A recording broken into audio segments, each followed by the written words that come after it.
Hello everyone, welcome to learning with us. आज मैं आपके लिए लेकर आई हूँ एनसीईआरटी का 6 चैप्टर सजीव एवं उनका परिवेश। और मैं आपकी 6 to 8 तक की एनसीईआरटी करवाऊंगी, जिसमें से मैं ये 6 की एनसीईआरटी करवा चुकी हूँ, जिसके मैंने 5 चैप्टर आपके करवा दिए हैं। ये देखते हैं, आपका 6वां चैप्टर है। आइए इसके बारे में देखते हैं क्या दिया है। सजीव एवं उनका परिवेश। आइए देखते हैं सजीव और उनके परिवेश के बारे में क्या दिया है। एक वन में पाए जाने वाले सभी पौधे, जंतुओं एवं वस्तुएं दूसरे क्षेत्रों में पाए जाने वाले वस्तुओं, जंतुओं एवं पौधों से भिन्न होते हैं। छोटी बड़ी वस्तुओं व जीव शायद जीवित जंतु या पौधे ना हों। संभवतः ये पौधों के भाग जैसे सूखी पत्तियां या जंतु के अवशेष जैसे हड्डियां हों। विभिन्न प्रकार की मिट्टी तथा रोड़े भी हो सकते हैं, जैसे समुद्री जल में घुले हुए लवण। आइए देखते हैं आवास एवं अनुकूल। आवास एवं अनुकूल। समुद्र में जंतु तथा पौधे लवणीय जल, खारे पानी में रहते हैं तथा श्वसन के लिए जल में विलेय वायु ऑक्सीजन का उपयोग करते हैं। किसका उपयोग करते हैं श्वसन के लिए?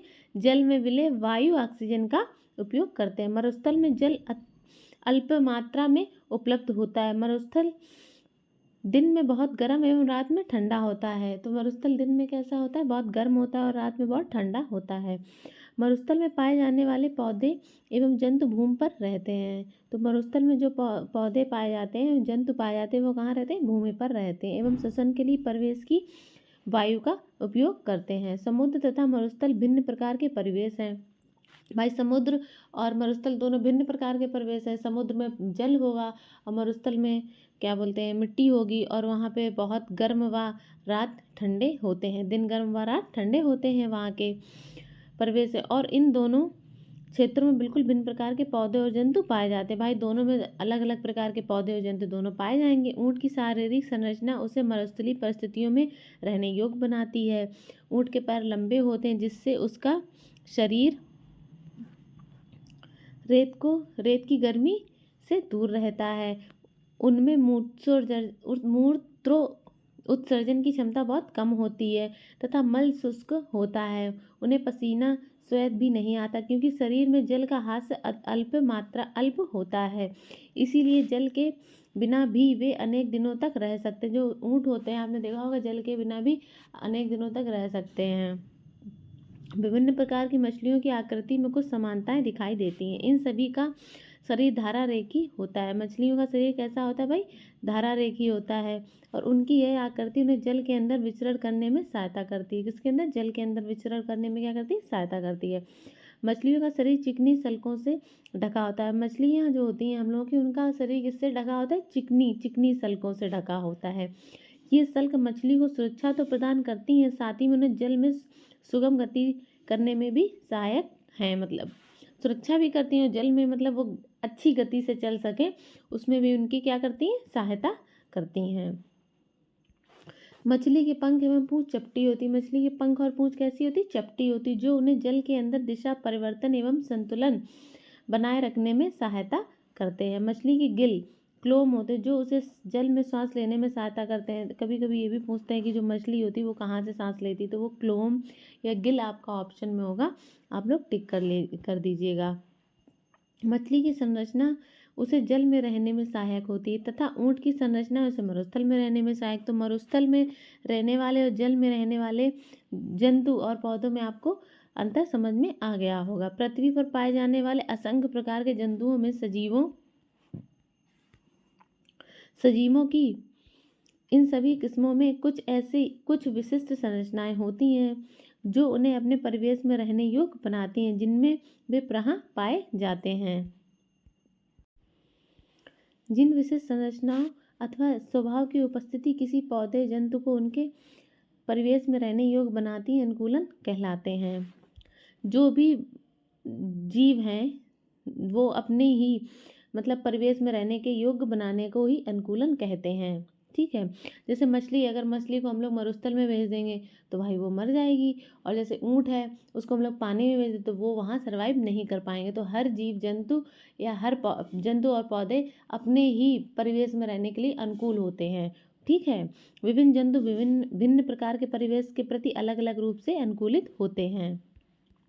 किसी जीव का वह परिवेश जिसमें वह रहता है उसका आवास कहलाता है। अपने भोजन, वायु, शरण स्थल एवं अन्य आवश्यकताओं के लिए जीव अपने आवास पर निर्भर रहता है। आवास का अर्थ है वास स्थान, एक घर। विभिन्न प्रकार के जंतु, पौधे एवं जंतु एक ही आवास में संयुक्त रूप से रह सकते हैं।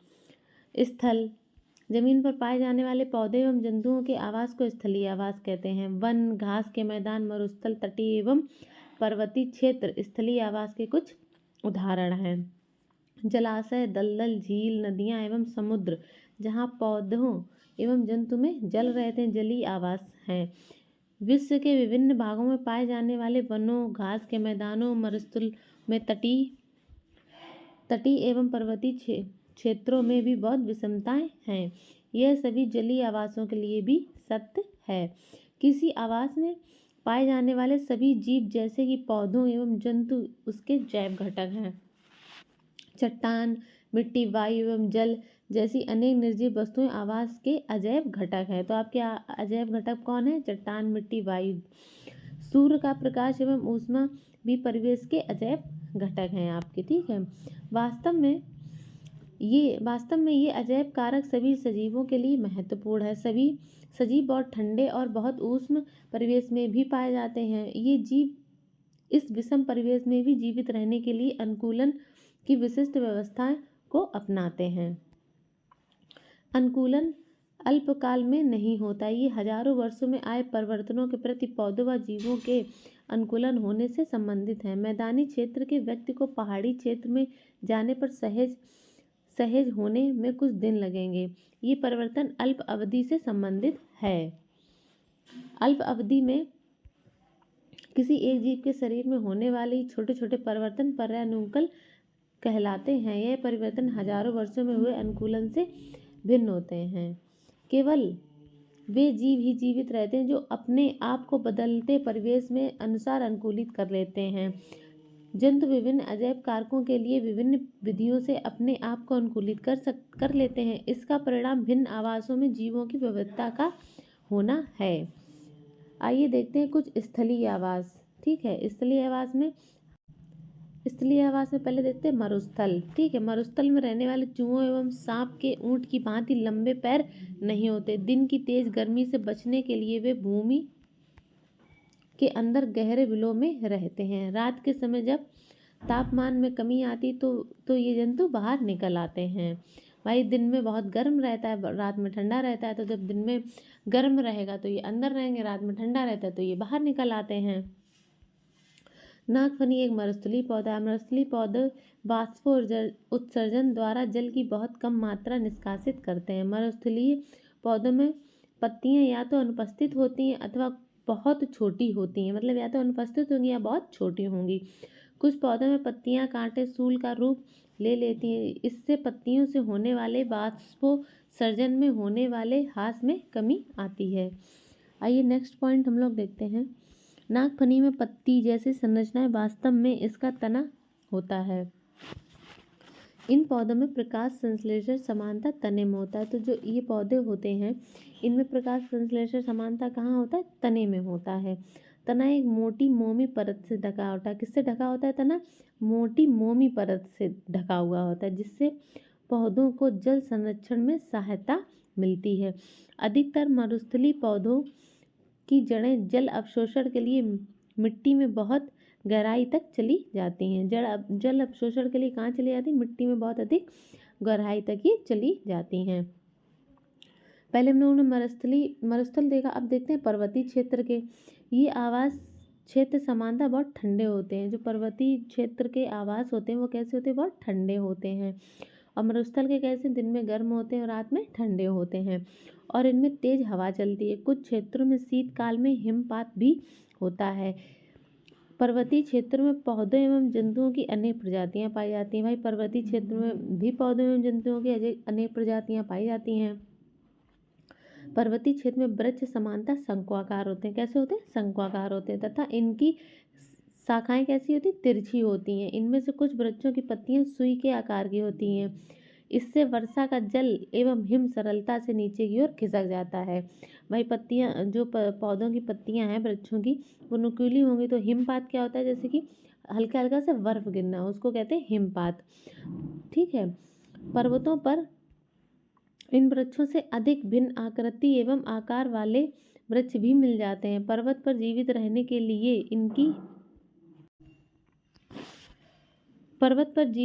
के लिए इनमें कुछ अन्य प्रकार का अनुकूलन हो सकता है। कैसा? अन्य प्रकार का अनुकूलन हो सकता है। पर्वतीय क्षेत्र में पाए जाने वाले जंतु भी वहाँ की पारिस्थितिकी उनके प्रति अनुकूलित होते हैं। उनकी मोटी त्वचा या फर ठंड उनका बचाव करती हैं। उदाहरण जैसे शरीर को गर्म रखने के लिए याक का शरीर लंबे बालों से ढका होता है। पहाड़ी देखते हैं, पहाड़ी तेंदुए, यहाँ पर आपका पहाड़ी तेंदुए होंगे के शरीर पर फर होते हैं। यह बर्फ पर चलते समय उनके पैर को ठंड से बचाता है। तो आपको क्या समझ में आया? जो याक होते हैं उनके लंबे बालों से उनका शरीर ढका होता है। जो पहाड़ी तेंदुए होते हैं उनके शरीर पर फर होते हैं और यह बर्फ पर चलते समय उनके पैरों को ठंड से बचाता है। किससे बचाता है? ठंड से बचाता है। मतलब वहाँ के जो जानवर हैं या पौधे हैं वो भी वहाँ के अकॉर्डिंग ही होते हैं। पहाड़ी बकरी के मजबूत खुर उसे ढालदार चट्टानों पर दौड़ने के लिए अनुकूलित बनाते हैं। किसके लिए बनाते हैं? दौड़ने के लिए। जैसे जैसे हम पर्वतीय क्षेत्रों ऊपर चढ़ते जाते हैं, परिवेश का स्वरूप बदलता जाता है। जैसे जैसे हम लोग ऊपर चढ़ते आएंगे तो उनका स्वरूप बदल जाएगा और हमें ऊंचाइयों पर पाए जाने वाले जीवों में अनेक विविधता दिखाई देगी। जैसे जीवों के अनुकूलन में, जैसे हम लोग ऊपर ऊंचाइयों पर जाएंगे तो वहाँ के जो जीव हैं उनके अनुकूलन में अनेक विविधता दिखाई देती है। आइए नेक्स्ट देखते हैं घास स्थल। जो घास स्थल में रहते हैं उनको देखते हैं। शेर वन में अथवा घास स्थल में रहते हैं तथा एक ऐसा शक्तिशाली जंतु है। शेर बहुत शक्तिशाली जंतु है। यहाँ पे क्या है? ऐसा शक्तिशाली जंतु जो हिरण जैसे जंतुओं का शिकार कर मार खा जाता है। मतलब वो बहुत बड़े बड़े जंतुओं को मार कर खा जाता है। यह मटमैले हल्के भूरे रंग का होता है। ठीक है। शेर के अगले पैर के नखर लंबे होते हैं। मतलब जो उसके आगे पैर के नखल होते हैं वो कैसे? लंबे होते हैं, जिन्हें वह पाद अंगुलियों के अंदर खींचकर छिपा लेता है। मतलब वो अंगुलियों के अंदर छिपा लेता है। उसका मटमैला हल्का भूरा रंग शिकार के दौरान उसे घास के सूखे मैदानों में छिपाए रखता है। वो जैसी घास होती है कि घास के पीछे वो अपने आप को छुपा लेता है और शिकार को शिकारी जो होता है जिसको वो जैसे वो हिरण को खाना चाहता है, हिरण को पता भी नहीं चलेगा कि शेर वहाँ पर छुपा हुआ है। चेहरे के सामने की आंखें उसे वन में दूर तक शिकार खोजने में सहायक देती हैं। एक दूसरा जंतु हिरण है जो वन या घास स्थान में रहता है। मतलब वो वन या घास स्थान में रहता है। पौधों के कठोर तनों के चबाने के लिए इसके मजबूत दांत होते हैं। हिरण को अपने शिकारी शेर जैसे जंतु जो उसे अपना शिकार बनाते हैं की उपस्थिति की जानकारी आवश्यक है ताकि वह उसका शिकार ना बन सके और वहां से भाग जाए। उसके लंबे कान उसे शिकारी की गतिविधि की जानकारी देते हैं। इसके सिर के पार्श्व में दोनों ओर स्थित आंखें प्रत्येक दिशा में देखकर खतरा महसूस कर सकती हैं। ठीक है। हिरण की तेज गति से उसे शिकारी से दूर भागने में सहायक होती हैं। शेर, हिरण तथा अन्य जंतुओं एवं पौधों में और भी बहुत सी विशिष्ट संरचनाएं होती हैं जिन्हें उनके आवास में जीवित रहने योग्य बनाती हैं। आइए ये देखे थे घास स्थान के जो भी थे जंतु उनके बारे में। अब देखते हैं जलीय आवास। जलीय आवास में क्या है हम लोगों का? जलीय आवास में है समुद्र। सबसे पहले आइए देखते हैं समुद्र। दूसरे बहुत से समुद्री जंतुओं का शरीर भी धारा रेखी होता है जिससे वह जल में सुगमता से चल सकते हैं। किसमें सुगमता से चल सकते हैं? जल में वो सुगमता से चल सकते हैं। स्क्विड एवं ऑक्टोपस जैसे कुछ समुद्री जंतुओं का शरीर आमतौर पर धारा रेखी नहीं होता है। तो ये जो जंतु हैं दो, इनके जो शरीर है वो धारा रेखी आमतौर पर नहीं होता है। वे समुद्र की गहराई में तलहटी में रहते हैं। मतलब समुद्र की गहराई में नीचे रहते हैं तथा अपनी ओर आने वाले शिकार को पकड़ते हैं। जब वे जल में चलते हैं तो अपने शरीर को धारा रेखी बना लेते हैं, मतलब वैसे धारा रेखी होती नहीं, फिर वो बाद में अपने शरीर को धारा रेखी बना लेते हैं। जल में सांस लेने के लिए हमें गिल या क्लोम होते हैं। डॉल्फिन एवं व्हेल जैसे कुछ जंतुओं में गिल नहीं होते हैं, जैसे डॉल्फिन है और व्हेल है। इन जंतुओं में गिल नहीं होते हैं। सिर पर स्थित नासा द्वार अथवा बाह्य छिद्रों द्वारा सांस लेते हैं ये लोग। ये जल में लंबे समय तक बिना सांस लिए रह सकते हैं। वे समय समय पर समुद्री सतह या जल से बाहर पर आकर श्वास छिद्रों से जल बाहर निकालते हैं एवं श्वास द्वारा स्वच्छ वायु अंदर भरते हैं। आइए नेक्स्ट देखते हैं तालाब एवं झील के बारे में। स्थलीय पौधों में जल मिट्टी से जल एवं खनिज पोषकों के अवशोषण का महत्वपूर्ण कार्य करती है, परंतु जलीय पौधों में जड़ें आकार में बहुत छोटी होती हैं एवं इसका मुख्य कार्य पौधों को तलहटी में जमाए रखना होता है। इन पौधों का तना लंबा, खोखला एवं हल्का होता है। कैसा होता है?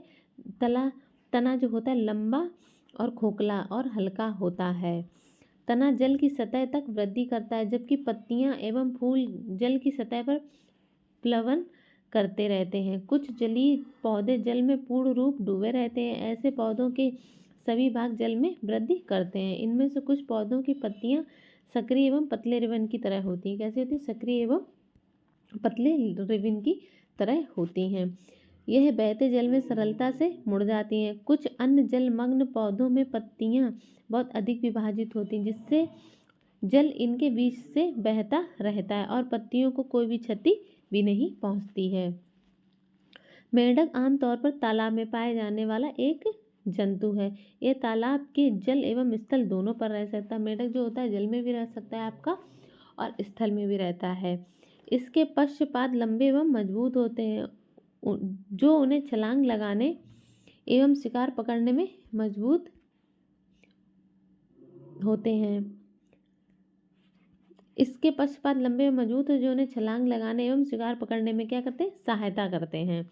इसके पश्चपाद में जलायुक्त पदा अंगुलियां होती हैं, जो उन्हें तैरने में सहायता करती हैं। मेंढक ऐसा जंतु है जो जल और स्थल दोनों में रहता है। आइए अब देखते हैं आसपास के जीव। हम लोगों के आसपास के जीव कौन कौन से हैं? वृक्ष, आरोही लता, विसर्पी लता, छोटे बड़े जंतु, पक्षी, सर्प, कीट, चट्टान, पत्थर, मिट्टी, जल, वायु, सूखी पत्तियां, मृत जंतु, छद्रक एवं काई, यानी कि काई को मॉस वन में पाई जाती हैं। कहाँ पाई जाती हैं? ये सब वन में पाई जाती हैं। विभिन्न वस्तुओं के कुछ उदाहरण हैं। ये हम लोगों के कुछ उदाहरण थे, जैसे कि देखते हैं क्या क्या उदाहरण है। कुर्सी, मेज, पत्थर अथवा एक सिक्का सजीव नहीं है। भाई कुर्सी हो गया, मेज, पत्थर और एक सिक्का सजीव नहीं है। हमारी तरह संसार के सभी मनुष्य तथा कुत्ता, बिल्ली, बंदर, गिलहरी, कीट जैसे जंतु सभी कैसे हैं? ये सब हम लोगों के सजीव हैं। सजीवों में क्या करते हैं? सजीवों में देखते हैं श्वसन। सजीवों में श्वसन किस प्रकार से होता है? आइए देखते हैं सजीवों में। जब हम सांस लेते हैं तो बाहर की वायु शरीर के अंदर जाती है। जब हम सांस छोड़ते हैं तो शरीर के अंदर की जो वायु होती है वो कहाँ निकल जाती है? बाहर निकल जाती है। श्वास लेना श्वसन क्रिया का एक हिस्सा है। श्वसन में अंदर ली गई वायु को ऑक्सीजन की कुछ मात्रा का उपयोग होता है। इस क्रिया में बनी कार्बन डाइऑक्साइड को हम श्वास द्वारा बाहर निष्कासित कर देते हैं। तो हम कार्बन डाइऑक्साइड को कहाँ निष्कासित कर देते हैं? बाहर, और ऑक्सीजन को अंदर ले लेते हैं। गाय हो गया, भैंस हो गया, कुत्ता हो गया, बिल्ली जैसे कुछ जंतुओं में श्वसन क्रिया मनुष्य की तरह ही होती है। श्वसन सभी सजीवों के लिए आवश्यक है। ग्रहण किए गए भोजन से श्वसन के द्वारा ही हमारे शरीर को ऊर्जा मिलती है। किसके द्वारा? श्वसन के द्वारा ही हमारे शरीर को ऊर्जा मिलती है। देखते हैं कुछ जंतुओं में गैस विनिमय का तरीका भिन्न हो सकता है, जो श्वसन का एक हिस्सा होता है। उदाहरण के लिए केंचुआ त्वचा द्वारा सांस लेता है। केंचुआ किसके द्वारा सांस लेता है हम लोगों का? केंचुआ त्वचा के द्वारा सांस लेता है। मछली के गिल होते हैं, जिसकी सहायता से वह जल में विलय वायु से ऑक्सीजन अवशोषित कर लेती है। मछली किसके द्वारा करती है? गिल द्वारा। पौधों की श्वसन क्रिया में गैसों का विनिमय मुख्यतः उनकी पत्तियों द्वारा होता है। पत्तियां सूक्ष्म रंध्रों द्वारा वायु को अंदर लेती हैं तथा ऑक्सीजन का उपयोग करती हैं। वह कार्बन डाइऑक्साइड वायु में निष्कासित कर देती हैं। ठीक है, आइए देखते हैं नेक्स्ट क्या है हम लोगों का। नेक्स्ट है प्रकाश की उपस्थिति में पौधों वायु की कार्बन डाइऑक्साइड का उपयोग भोजन बनाने के लिए करती हैं। किसके लिए कहते हैं? भोजन बनाने तथा ऑक्सीजन छोड़ते हैं। जो पौधे हम लोगों के वो क्या करते हैं? कार्बन डाइऑक्साइड ग्रहण करते हैं और ऑक्सीजन छोड़ते हैं, और भोजन बनाने के लिए भी वो कार्बन डाइऑक्साइड का उपयोग करते हैं। पौधे केवल दिन के समय ही भोजन बनाते हैं भाई, वो सूर्य की उपस्थिति में ही भोजन बना पाएंगे पौधे, जबकि श्वसन क्रिया दिन और रात दोनों में ही निरंतर उनकी चलती रहती। भोजन बनाने की प्रक्रिया में निष्कासित ऑक्सीजन की मात्रा पौधों द्वारा श्वसन में उपयोग की गई ऑक्सीजन की अपेक्षा बहुत अधिक होती है। आइए नेक्स्ट देखते हैं सभी सजीवों के उद्दीपन के प्रति क्या अनुक्रिया देखते हैं हम लोग। सभी प्रकार के परिवर्तनों के प्रति अनुक्रिया करते हैं। वातावरण में होने वाले इन परिवर्तनों को क्या बोलते हैं? उद्दीपन बोलते हैं। क्या कहते हैं? उद्दीपन कहते हैं। जब जंगली जानवरों पर तीव्र प्रकाश डालते हैं तो वे भाग खड़े होते हैं। ठीक है, इसी प्रकार यदि रात में आप रसोई घर में बल्ब प्रदीप्त कर देते हैं तो कॉकरोच अचानक अपने छिपने के स्थान भाग जाते हैं। आप लोगों ने भी देखा होगा, हम लोग कभी किचन में जाते हैं, वो कॉकरोच होते होंगे तो जैसे आप लाइट ऑन करते होंगे तो वो भाग जाते होंगे। कुछ पौधों के पुष्प केवल रात्रि के समय ही खिलते हैं। कुछ पौधों के पुष्प सूर्यास्त के बाद बंद हो जाते हैं, जैसे छुई मुई या गुल मेहंदी के पौधों की पत्तियां छूने पर अचानक कैसी हो जाती हैं? मुरझा जाती हैं या सिकुड़ जाती हैं। ये पौधों में उद्दीपन के प्रति अनुक्रिया के कुछ उदाहरण हैं। एक कमरे की खिड़की जिससे दिन के समय धूप या सूर्य का प्रकाश आती हो के पास एक पौधे का गमला रखिए। कुछ दिनों तक पौधों को नियमित जल देते रहें। सभी सजीव वस्तुएं अपने परिवेश में होने वाले परिवर्तनों के प्रति अनुक्रिया दर्शाती हैं। भाई ये तो सिंपल सी बात है कि सब सारे जो भी पौधे हैं सबका अपना अपना अनुकूलन होता है, और वो अगर उनको वो अनुकूलन नहीं मिलेगा तो वो अपना अनुक्रिया आपको प्रदर्शित करेंगी। आइए देखते हैं सजीवों में उत्सर्जन। भाई हम लोगों के सजीवों में उत्सर्जन कैसे होता है, आइए देखते हैं। सभी सजीव भोजन करते हैं। जीव इस ग्रहण किए हुए भोजन की संपूर्ण मात्रा का उपयोग नहीं करता। आहार का केवल कुछ ही भाग जीव के शरीर द्वारा उपयोग में आता है। वे इस अपशिष्ट के रूप में शरीर से बाहर निकाल देते हैं। विभिन्न जैव प्रक्रमों के फलस्वरूप हमारे शरीर में कुछ अपशिष्ट पदार्थ उत्पन्न होते हैं। सजीव द्वारा इन अपशिष्ट पदार्थों के निष्कासन के प्रक्रम को क्या कहते हैं? इनको हम उत्सर्जन कहते हैं। क्या कहते हैं? उत्सर्जन कहते हैं। पौधे भी उत्सर्जन करते हैं, परंतु उनमें इस प्रक्रम का ढंग कुछ अलग होता है। पौधों में कुछ हानिकारक अथवा विषैले पदार्थ उत्पन्न होते हैं। कुछ पौधों में यह अपशिष्ट पौधों को कोई हानि नहीं पहुंचाती है। कुछ पौधों में अपशिष्ट पौधों का निष्कासन श्राप के रूप में होता है। आइए नेक्स्ट देखते हैं हम लोगों का उत्सर्जन सजीवों का एक दूसरा सामान्य लक्षण है। आइए देखते हैं सभी सजीव प्रजनन। भाई सभी सजीव हैं वो प्रजनन भी करते हैं। आइए देखते हैं सजीवों का प्रजनन। जंतु प्रजनन द्वारा अपने समान संतान उत्पन्न करते हैं। भिन्न जंतुओं में प्रजनन का ढंग अलग अलग होता है। भाई हर जंतु में प्रजनन का जो तरीका होता है वो अलग अलग होता है। कुछ जंतु अंडे देते हैं जिनसे शिशु निकलते हैं, और कुछ जंतु शिशु को जन्म देते हैं। जंतुओं की तरह पौधों में भी प्रजनन के तरीके जो वो हैं कैसे हैं? भिन्न भिन्न हैं। बहुत से पौधे जीव द्वारा प्रजनन करते हैं, जैसे बीज उत्पादित करते हैं, उन्हें अंकुरित करके नए पौधे उगा सकते हैं, और कुछ पौधे बीज के अतिरिक्त अपने कायिक भागों द्वारा भी नए पौधे उत्पन्न करते हैं। उदाहरण की देखते हैं, आलू के कलिका वाले भाग से नया पौधा बनता है। और पौधे कलम द्वारा भी उगाए जाते हैं। किसके द्वारा? कलम द्वारा भी उगाए जाते हैं। सजीव प्रजनन प्रक्रिया द्वारा अपने समान अनेक संतान उत्पन्न करते हैं। विभिन्न जीवों में प्रजनन की विधियां भी भिन्न भिन्न होती हैं। कैसी होती हैं? भिन्न भिन्न होती हैं। सजीवों में गति। पौधे समानता भूमि में जकड़े रहते हैं। पौधे होते हैं जो वो कहाँ जकड़े रहते हैं? भूमि में। अतः वे एक स्थान से दूसरे स्थान तक नहीं जा सकते, परंतु विभिन्न पदार्थ जैसे कि जल, खनिज एवं संश्लेषित खाद्य पदार्थ पौधों के एक भाग से दूसरे में संवहनित होते हैं। प्रकृति में विविध प्रकार के जीव हैं। भाई प्रकृति में बहुत भिन्न भिन्न प्रकार के जीव हैं, लेकिन उन सभी में कुछ लक्षण एक समान है।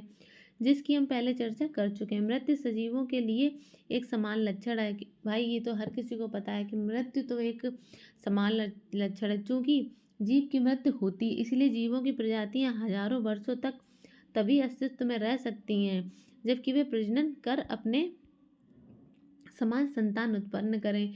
एक अकेला जीव प्रजनन किए बिना भी मर सकता है, परंतु सजीव की प्रजाति तभी अस्तित्व में रहती है जब उसके सदस्यों में प्रजनन होता रहता है।